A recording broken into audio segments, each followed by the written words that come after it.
Hey guys, it's Joe with DFW Boss Talk. I'm here with Jeremiah, known as A1 Steele. Thank you, A1, for coming out. I know it was quite a drive. How was your drive over here? Man, it was alright, man. It wasn't that far. Yeah, it was alright. What's going on? That's good. What's going on, man? How y'all doing today? I'm doing good. Thanks for asking.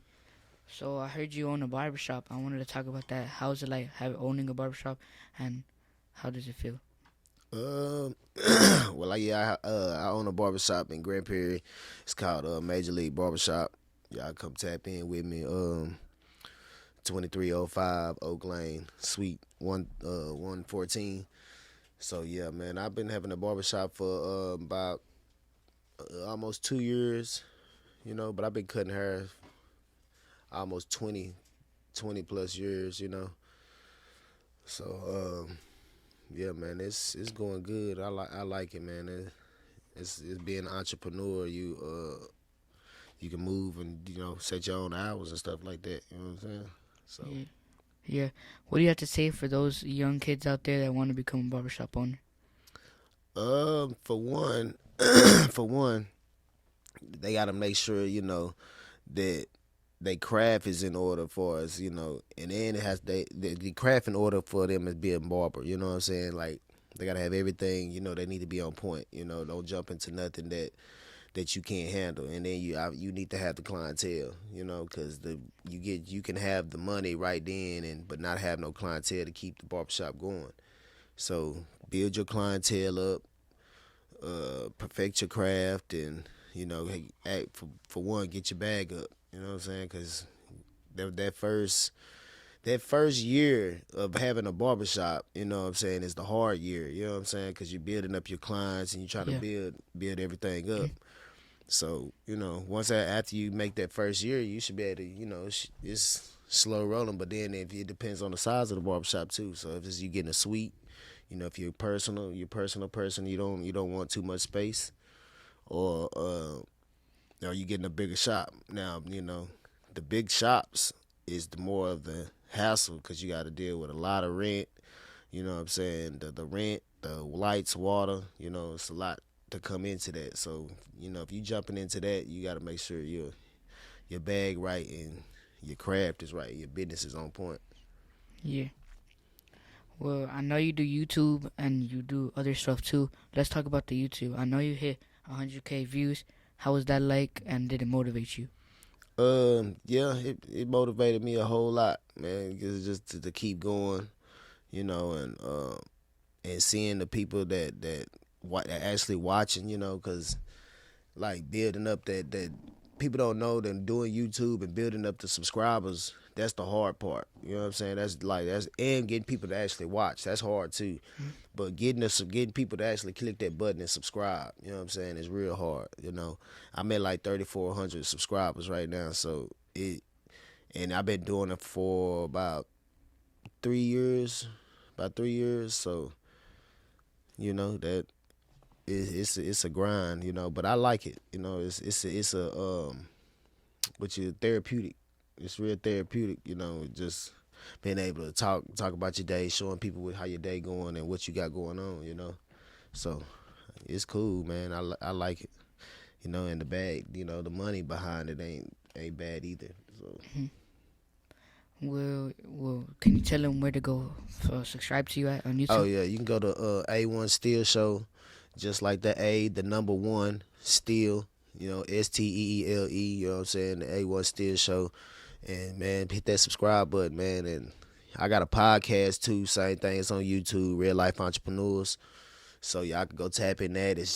I know it's a long word, you know what I'm saying? So Real Life Entrepreneurs, y'all go tap in. Would you like a drink or anything? No, I got this water, Okay. Shout out to Fiji, they ain't paying us though right now, so we ain't gonna get them to no promo. Yeah. So you came a long time. You came over here. It was real nice of you, and I also like wanted to know where you from. I'm from Grand Prairie, Texas, really all over Dalworth, Southside. I done stayed all over Grand Prairie, so I done went to elementary school and graduated from South Grand Prairie, so yeah, I'm from Grand Prairie. So going back into the barber, what caused you or what made you want to become a barber? Yeah, that's a story, man. My mom used to cut our hair as kids, and she just used to give us them straight clean, straight clean cuts, you know what I'm saying? I'm looking at everybody at school with these old clean cuts, bald fades, designs and stuff like that.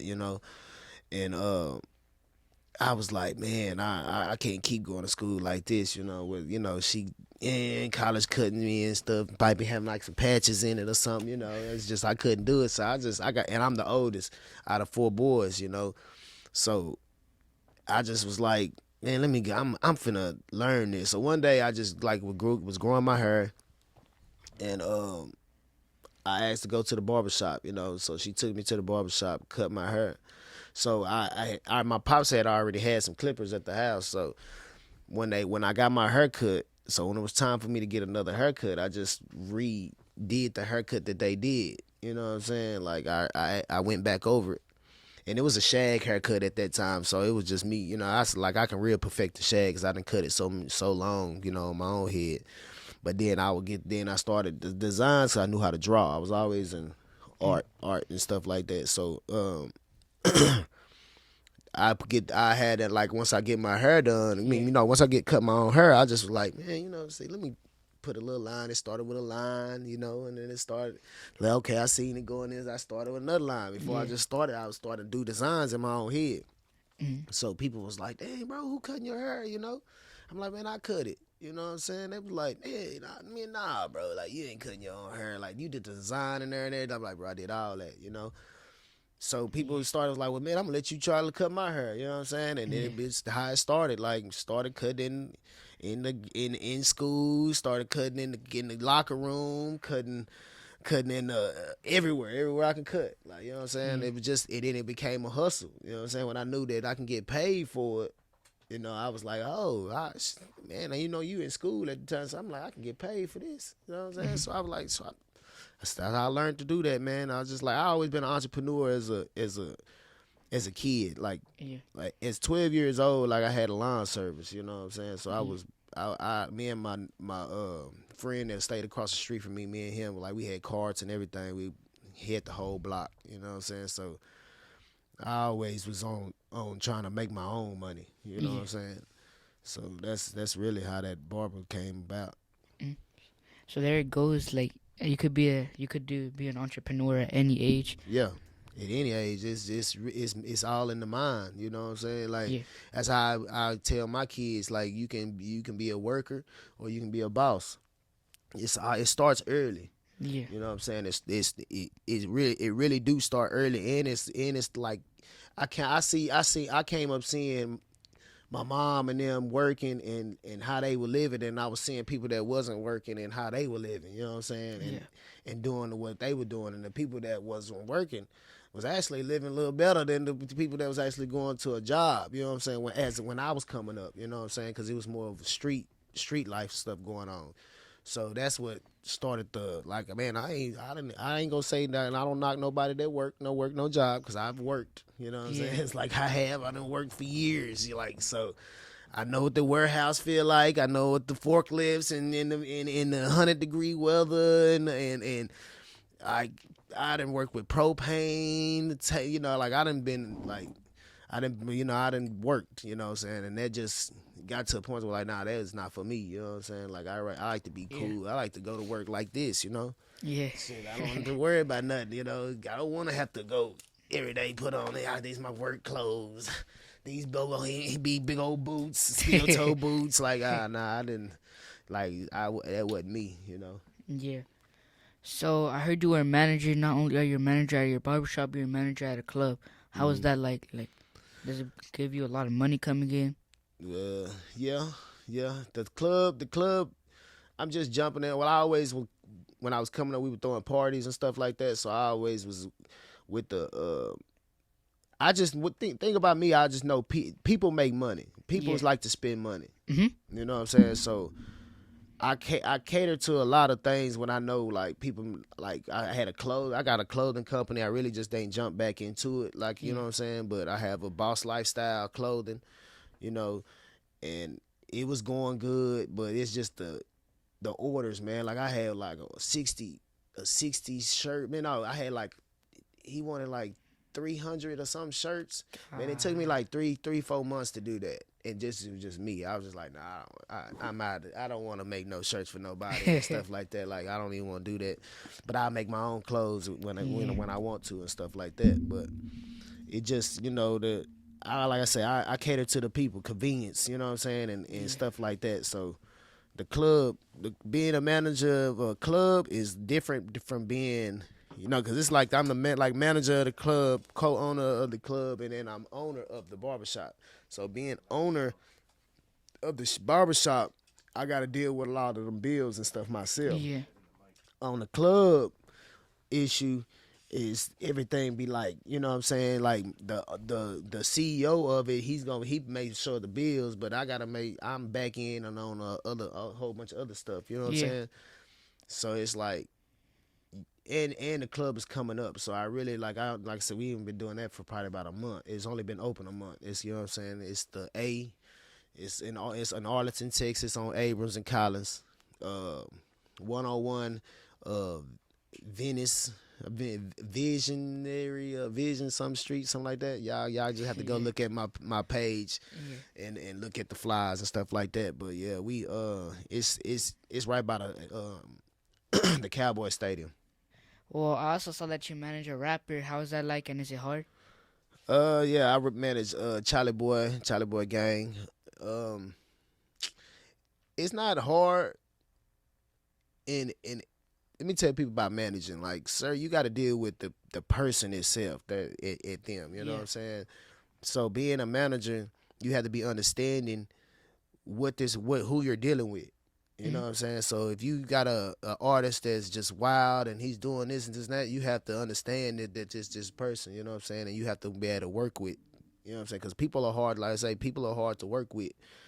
But me and Charlie Boy, we cool. Like everything good. You know what I'm saying? We've been doing it. We've been on a roll. You know what I'm saying? He got new stuff coming out. He had a little minor setback. You know what I'm saying? Where he had got locked up for a little bit, but now that he's back, you know what I'm saying? We back in action on a lot of stuff. South by Southwest just passed, so Yeah. we just grinding, man. It's all business. At the end of the day, everything. When it comes to managing anything, when you're managing a barbershop or you're managing a club and you're managing people, you're all managing a business, because that person is a business. You know what I'm saying? Like, you got to look at him as a business, not just like, oh, that's my partner. Woo woo. No, you have to. This is a business. You know what I'm saying? Like, you're my brand. You know what I'm saying, that I'm pushing. You know what I'm saying? Or this you're a brand that I'm pushing. Yeah. You know what I'm saying? I know how you were like talking about entrepreneuring at a young age. Like at school, I used to like sell chips and like snacks to the kids, and like I would get more money coming back from it because I would buy it for like $1 or like 50 cents candy bar, Hmm. and I sell it for like $2.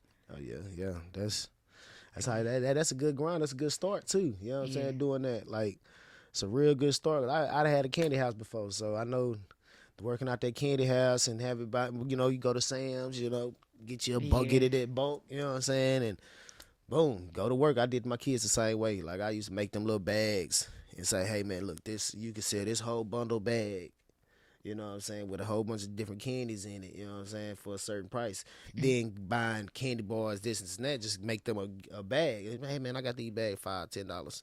It got a whole bunch of different candies in it, you know what I'm saying. yeah, It's just, hustle, bro. It's all, shit. That's good. Like, that's good that you have that mentality already. You know what I'm saying? That you can make your own money. You know what I'm saying? Instead of going and trying to get it on the job. Like I said, being on the job is cool. It's a start, and it's and you, like, if you get in a job, you can actually, and you know how to save. From being an entrepreneur, it teaches you how to save. Because you got to manage that money, because you're not working on no 9 to 5 where you can go to clock in and you yeah. for sure getting that money. Mm. So we saw that you like to motivate people. This is what the DFW Boss Talk is all about: motivating people.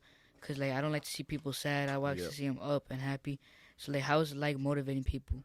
Man, it feels good, because it's like when they're down and you, like, you tell them, or you try to pick them up, or put them in certain positions and stuff like that, and you actually seeing the position that you done put them in, and they're blossoming in it, and if it feels good at the end of the day, like, I want to see everybody eat, man. You know, it's just enough money for everybody, everybody. You know what I'm saying? I don't knock no. That's why I got a barbershop, because like I rather see, people, cut hair. Do you know what I'm saying? I turn people on that all the time. I say, bro, cut hair. I tell people in high school, like I got kids that from South and stuff like they come get their hair cut, and they be like, bro, I'm thinking about being a barber. Go do that. You know what I'm saying? Like, I'm telling you, go do that. I'd rather you go do that than, you going to work on a job and getting somebody else rich. You know what I'm saying? Yeah, You actually can go get your own money and make your own income, make yourself rich, and you got your own time. yeah, You know what I'm saying? You can do a lot more. You ain't stuck to no. This is what I do every day, all day. You know what I'm saying? This certain time. So I only got this certain. So you only got 24 hours in a day. You know what I'm saying? And you need all those. To get to a successful point in life, you really need all that 24. You yeah. know. I know how you're talking about being an entrepreneur. I know there's a lot of young people out there that are scared to get it. What is your advice for them to like not be scared or like to go and go get it? Uh, be don't man. Scary money don't make no money, for sure. But don't be scared to jump out there. You know what I'm saying? Don't be scared to lose, because you gotta lose. You know what I'm saying? To Like, win, you gotta yeah, you lose. gotta lose. You know what I'm saying? Don't be scared to lose. You gotta lose. A lot of people don't know. A lot of entrepreneurs, like, they like the way they life be looking. It might be looking good and everything, but 9 times out of 10, all their money is tied into a whole bunch of stuff. You know what I'm Mm, saying? It's like, man, they living a good life, but you might not knowing, like, he really probably don't have too much money. You know what I'm saying? Because all his yeah, money is tied into his businesses, getting his businesses flowing. That's a real entrepreneur. He's really don't have. He has money. He has assets. You know what I'm saying? He has a lot of assets, but he has nothing that little money. You know what I'm saying? Because he's putting so much money back into the business to keep the business going, to keep you going. yeah, Because if you're not putting no money back into the business, and it's not growing. It's just yeah, stagnant to wherever you got it at. You know what I'm saying? You got to keep putting back to make things better. You got to buy new things, buy this, to upgrades, and it's a lot to it. You know? yeah. Well, like you can't ever judge a book by its cover because you don't even like know what people are going through. Right. Like just because you see money, don't mean that they have money right there and right then and there. That's for sure. But yeah, thank you for coming out. And I also got like one last question for you. Was barbering your original plan, or was it like your original passion, or was something else your original passion? That's a good question. Um, Because there's a lot of people that get into different things, but that wasn't their original passion. Like they have other things that they wanted to do. my original passion really was like music, Mm-hmm. like being into the music. And I always like say, like, I always was like, on the management, on the management level as a kid. So my brother was he was I was rapping for at one point, and then I figured out my brother could rap better than I can. You know what I'm saying? So I was like, well, look, I'm gonna manage you. You know what I'm saying? So at that time back then, it was the DF Dub scene was just Yeah. when the boogie era, everything was going. So he was doing good. What stopped him? He ended up going to jail. Having so that time gone. It's gone. But I. I was like, man, I'm gonna be a big manager one day. That was like I even cut, like I said, I cut her, but I was like, man, we gonna be into this music. You know what I'm saying? Yes. So that was the passion. But cutting hair was like, that was, like I said, that's what I did. You know what I'm saying? So I Mm. had a passion for it. I had a real passion for it when I went to school, and actually started going to when I went to barber school, when I went to Texas Barber College. I really had it was just like it opened my eyes, because like me cutting hair in the garages and doing it is just like a hustle. It was just a hustle. But when I went to school, I seen the business side of it. You know what I'm saying? It was Yeah. like, people think that, oh man, I tell people all the time, bro, you go to barber school, don't think that you going to barber school and it's gonna be strictly about cutting hair. Yeah. You know what You I'm gotta learn saying? the Like, book you're work. gonna You gotta learn. it's books in it. It's stuff you gonna learn. You gotta learn up under your nails. It's stuff that, like, Yeah. it's stuff that don't even really have to do with barbering. That you're gonna learn in school. Then you can be like, Yeah. what did this got to do with being a barber? Like I see the times whenever I go to the barber school, they be doing manicures, and I'm always thinking, like, what does manicuring have to Right. do with barbering? That's what I see. Like what does that have to do with being a barber? You know what I'm saying? But it's Yeah, all hand in hand. You know what I'm saying? yeah, All that is all hand in hand. When you really look down into it, it all goes together. You know what I'm saying? yeah. So people just think it's just strictly cutting hair and just learn how to cut. Nah, bro, you gotta learn how to do perm rods. You gonna have to learn how to at least plait. You gotta learn how to do to part the hair, bro. A lot of stuff. It's a lot to it. You know what I'm saying? People don't even know how to cut with scissors and cut layering them with the Shears. with the shears. They And, try to use those big old cards. yeah, like it's a lot to it. You know, so yeah. Well, thank you for coming out. I know it was a fun time talking to you. Well, to tell y'all, if you could dream it, you could do it. Just put in the work and put in the hustle, For and real. you'll get to it. For real. That's no cap. Well, thank you, A1, for coming out. Appreciate y'all, man. I appreciate y'all for having me. For real. Y'all going up. You know what I'm saying?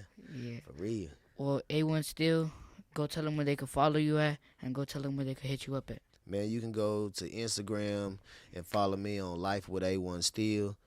I got the Real Life Entrepreneurs Instagram. It's Real Life Entrepreneurs TV. It's Real Life _Entrepreneurs TV. And my barber page, A1 Drop Sauce, the A1 _ Drop Sauce. And yeah, man, y'all go fuck with, man. Tap into that YouTube, man. You know what I'm saying? Go subscribe to that channel. You know what I'm saying? Go holla at me. Go tap in. Go mess with A1 Steele, and Yeah, y'all support them too, man. For real, y'all click and like, subscribe on whatever they got going on, man. For real, DFW Yeah. Boss Talk. go follow us on YouTube at DFW Boss Talk. It's DFW Boss Talk Joe, and go follow our Instagram at DFW Boss Talk. Thank you for watching. All right.